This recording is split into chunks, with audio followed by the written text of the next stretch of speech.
आप खुशी मना रहे हो, आप उर्स मना रहे हो, आप जश्न मना रहे हो, तो वजह क्या है? दुनिया के लिए गम है, मगर अल्लाह के वली के लिए इससे बड़ा खुशी का दिन नहीं है। जब तक दुनिया में रहता है, जमीन के ऊपर रहता है, नबी के दीदार की तमन्ना करता है, और जब कब्र में जाता है तो खुशी से उछल के कहता है कि अब मुस्तफा का दीदार होने वाला है। इससे बड़ी मेरे लिए खुशी का कोई दिन हो ही नहीं। नारे तकबीर, नारे रिसालत, अज़मत मुस्तफा, सीरत मुस्तफा, सूरत मुस्तफा, शान मुस्तफा। नारे तकबीर, नारे रिसालत। फायदा क्या है इसके अलावा? उर्स का फायदा, दूर दराज से लोग आए, उर्स में आए, एक अल्लाह के वली के उर्स में हाजिर हो गए। किस लिए आए? हम मुरादें मांगेंगे, हमारा काम हो जाएगा। कोई अपनी परेशानी बताएगा, परेशानियां खत्म हो जाएंगी। हम मदद को आवाज लगाएंगे, हमारी इमदाद होगी। सब अपने अपने दिल में कुछ सोच के आए। क्यों भाई, आप अपने घर से ये काम नहीं कर पा रहे थे क्या? हम सुन्नी है सुन्नी? अब कहो अल्हम्दुलिल्लाह, हम सब सुन्नी हैं। और हमारा ये अकीदा होना चाहिए कि हम घर से पुकारें, चाहे बाहर से पुकारें, खेत से पुकारें या खलियान से पुकारें, अल्लाह का वली हमारी आवाज सुन लेगा। बोलो, सुन सकता है कि नहीं? आप बोलोगे नहीं, मैं खत्म कर दूंगा तकरीर। अल्लाह का वली सुन सकता है कि नहीं? चाहे जहां से बुलाओ तुम्हारी आवाज सुन ली जाएगी। तो फिर यहां आने की जरूरत क्या है? यहां क्यों आया? अपने अपने घरों से कह देते कि अल्लाह के वली हमारी इमदाद फरमाइए, आवाज पहुंच जाती, मदद हो जाती। आप घर से पुकारते कि हमारी परेशानियों का समाधान हो जाए, अल्लाह का वली सुन लेता, हो सकता है करम हो जाता। फिर यहां आने की जरूरत क्या है ना भाई? जहन में बात आती कि नहीं? ये शादी है, मैंने पहले भी आपसे कहा, उर्स के माने शादी। जैसे उर्स हो रहा है ऐसे ही शादी होती है। उर्स में सारे रिश्तेदारों को बुलाया जाता है, दूर दूर से लोग आते हैं, करीब वाले भी आते हैं, मोहल्ले वाले भी आते हैं, शहर वाले भी आते हैं। जितने खानदान में रिश्तेदार होते हैं उन सबके पास दावतनामा पहुंचता है, कार्ड पहुंचता है, और लोग आते भी हैं। चाहे एक एक आदमी आए, लेकिन आता है शादी में, क्योंकि शादी का मौका बार बार नहीं आता। ऐसा ही जब अल्लाह के वली का उर्स होता है तो जितने इनके रिश्तेदार हैं वो सब भी आते हैं। अगरचे ये दुनिया से चले गए हैं मगर आवाज इनकी सब तक पहुंचती है। बगदाद से गौसे पाक भी आते हैं, अजमेर से गरीब नवाज भी आते हैं, कलियर से सुल्ताने कलियर भी आते हैं, देवा से वारिस से देवा भी आते हैं, मखदूमे की छौछा भी आते हैं। जितने औलिया हैं यहाँ से कार्ड गया, दावत गई, उर्स हो रहा है। अली हैदर कलंदर का आने वालों का जमघटा लग गया, मगर ये नजर नहीं आ रहे। तुम्हारे घर वाले नजर आते हैं। अब देखिए, आगे बढ़ जाइए, निकाह हो जाता है, शादी हो जाती है, दुल्हन विदा होके जाती है। दुल्हन जब ससुराल पहुंचती है, गाड़ी वाला हो या रिक्शे वाला, दुल्हन पहुंचती है तो उससे रिक्शे वाला कहता है कि भाई मैं सुबह से शाम तक 10 रुपए में लेकर आता जाता था, मगर आज 10 में काम ना चलेगा, आज मुझे 501 चाहिए। बोलो, कहता है कि नहीं? यानी नेग, मुझे 501 चाहिए।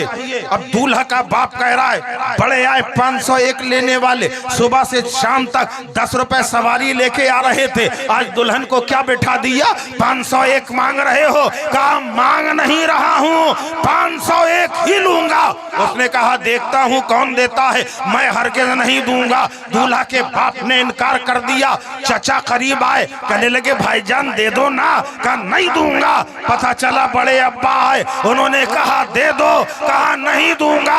अब पता चला खालू ने कहा, चचा ने कहा, दादा ने कहा, अपनों ने कहा, परायों ने कहा, देने वाला तैयार नहीं है। अब दूल्हा का दादा खड़ा खड़ा हो गया और बाप से कहने लगा तू दे या ना दे, मैं अपने पास से दे रहा हूं, क्योंकि ये मौके बार बार नहीं आते, बस यही हाल यहाँ होता है। मांगने वाला आके खड़ा हो गया, ए अली हैदर कलंदर रहमतुल्लाह अलैह, आपके दरबार से आज खैरात लेने के लिए आया हूं, मुझे औलाद चाहिए। कोई औलाद मांग रहा है, कोई मुकदमे में कामयाबी मांग रहा है, कोई इज्जत वकार मांग रहा है, कोई बुलंदी मांग रहा है, कोई दीदारे रसूल मांग रहा है। एक तो ये सखी घराना है, फौरन दे देता है, और अगर नहीं दे रहा है तो गरीब नवाज कह रहे हैं ए प्यारे दे दे, गौस पाक कह रहे हैं दे दे, और को तब भी ना दिया तो मौला अली कहते हैं तू दे या ना दे, मैं अली से अता कर रहा हूं।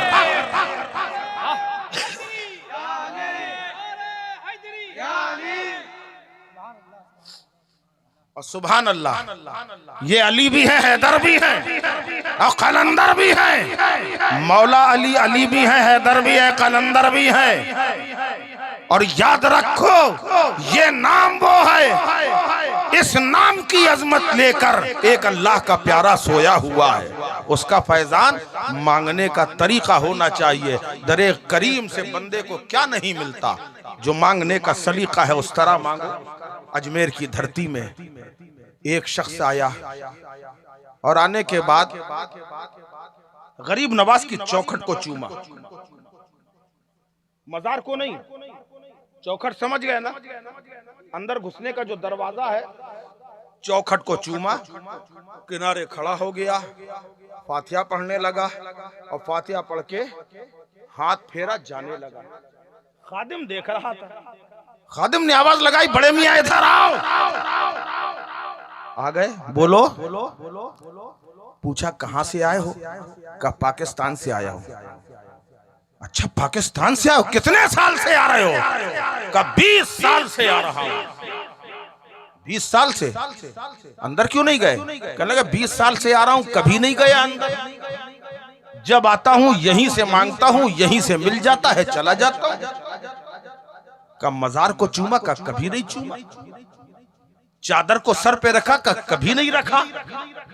जब जब आया हूं चौखट को चूमा है, यहीं से मांगा है, यहीं से पाया है, चला गया। खादिम कहने लगा तब तो तुम्हारा आना बेकार है, इतनी दूर से आते हो, सफर की मुसीबतें उठाते हो, इतना पैसा खर्च करते हो, 20 साल से आ रहे हो। यहाँ से 25 किलोमीटर दूर से जब कोई आता है गरीब नवाज की बारगाह में, मजार के अंदर जाता है, चूमता है, चादर को सर पे रखता है, खादिम से दुआ करवाता है, और तुम 20 साल से आ रहे हो, कभी अंदर ही नहीं गए। उस शख्स ने कहा मियाँ ये अपने अपने नजरिए की बात है, सोच की बात है, वल्लाह मैं अल्लाह को गवाह बना के कहता हूँ, मैं जब जब आता हूँ तब तब पाता हूँ, जितना मांगता हूँ उससे ज्यादा पाता हूँ। सिर्फ नजरिया ये है, अंदर न जाने की वजह, जब मैं पाकिस्तान से चलता हूँ दिल में ये ख्याल आता है कि बलियों के राजा, हिंदुस्तान के महाराजा की बारगाह में मैं जा रहा हूँ और मैं गरीब नवाज के दर का फकीर हूँ। आप मुझे ये बताओ, फकीर जब आता है तो घर के अंदर घुस के भीख मांगता है या चौखट से मांगता है? लोग अंदर जागते हैं और मैं गरीब नवाज का फकीर बन के चौखट से मांगता हूँ। गरीब नवाज चौखट पे ही मुझे नवाजा। क्या बात है। तो ये अपने अपने नजरियात की बात है, अपने अपनी सोच की बात है। ये उर्से पाक की महफिल है, इस मुबारक महफिल का सदका मिले, उसका फायदा अगर हासिल करना है तो बलियों से अकीदत रखो, मोहब्बत रखो। इनकी बारगाह से वो मिलता है जो आदमी सोच भी नहीं सकता, तसव्वुर में ना हो, वहमो गुमान में भी ना हो। तारीख गवाही देती है कि हजरत बू अली शाह कलंदर रहमतुल्लाह अलैह, ये सिलसिला गालिबन चिश्तिया सिलसिला भी है ना, हाँ सिलसिला चिश्तिया भी है।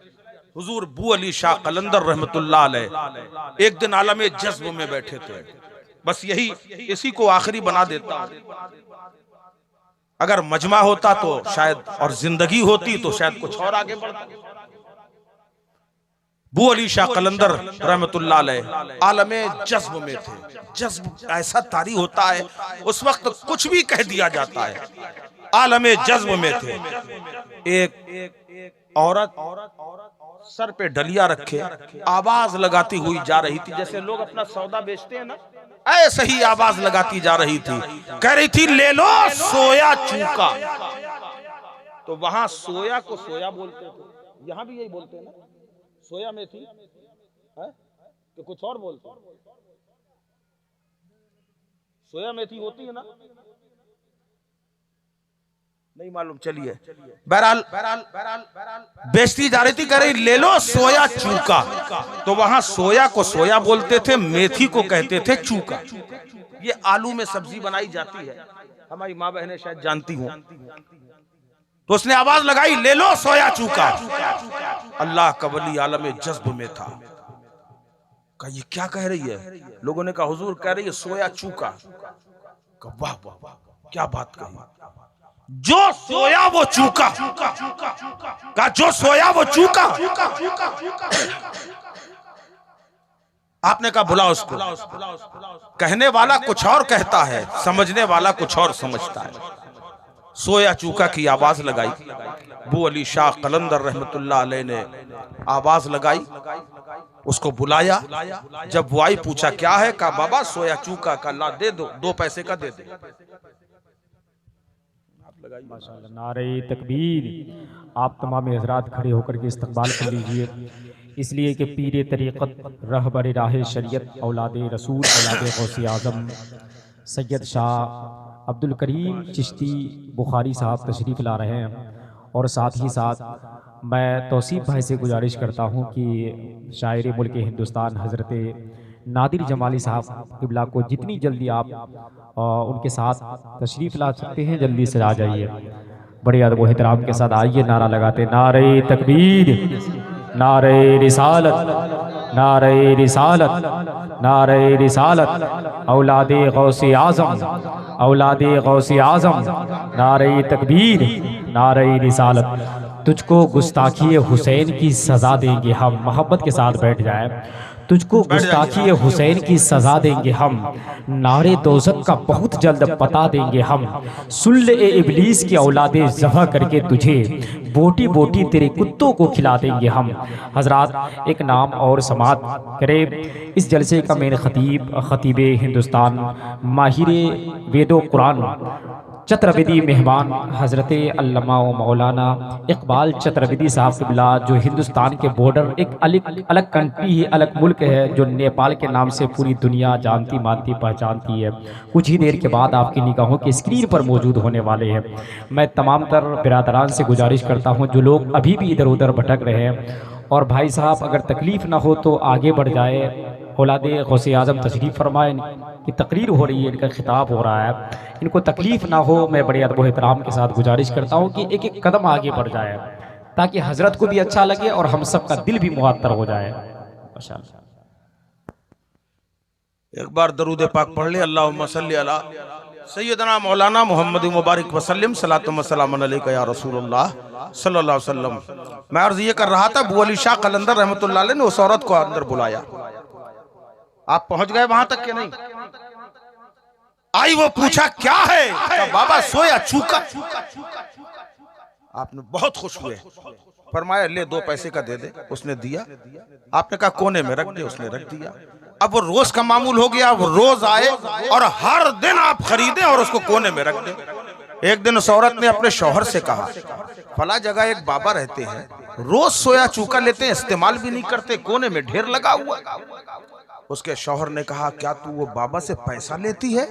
कहा अरे नादान, वो अल्लाह का प्यारा वली है, उससे पैसा ना ले, जो तेरे दामन में नहीं है वो मांग, उस बारगाह से वो मिलेगा जो तेरे पास नहीं है। दूसरे दिन फिर गई, फिर उसने आवाज लगाई ले लो सोया चूका। आपने बुलाया, कहा ले 2 पैसे का दे दे। उसने दिया, पैसे देने लगे तो उसने कहा बाबा ये तो मेरे पास बहुत है, वो दो जो हमारे पास नहीं है।